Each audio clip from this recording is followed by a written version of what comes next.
संघटन सृजनची बैठक नव्हे तर संघटन सृजनची प्रक्रियेतला जो महत्वाचा जो टप्पा आहे तो काल काँग्रेस मुख्यालयामध्ये संपन्न झाला आणि यामध्ये एकंदरीत महाराष्ट्रात जिल्ह्यामध्ये तालुका स्तरावर अखिल भारतीय स्तरावरून गेलेले जे सर्व निरीक्षक होते यांनी आपला जो अहवाल आहे हा अहवाल सादर केला।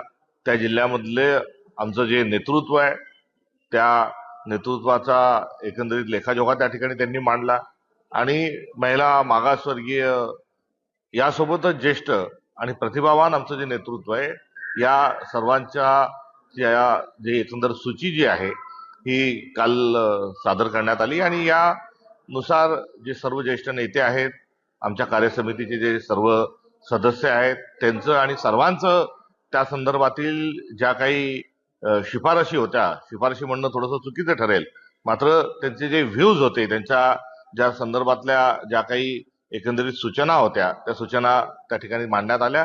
या सर्वांचं एकत्रित ही आता गोळाबेरीज होईल आणि यामधून 72 जिल्ह्याला जिल्हाध्यक्ष जे आहेत हे मिळतील। ती प्रक्रिया अत्यंत पारदर्शक आहे। मोठ्या प्रमाणावर त्या ठिकाणी कार्यकर्त्यांशी चर्चा झालेली आहे, तालुका पातळीपर्यंत निरीक्षक गेलेले आहेत। त्यामुळे ही प्रक्रिया इतर राज्यात सुरू झाल्यानंतर महाराष्ट्रात अत्यंत सुलभ, सोप्या आणि खेळीमेळीच्या वातावरणामध्ये ही प्रक्रिया महाराष्ट्रात संपन्न झाली। लवकरच या सगळ्या प्रक्रियेचं जे फलित आहे जिल्हाध्यक्षांचं हे बाहेर येईल।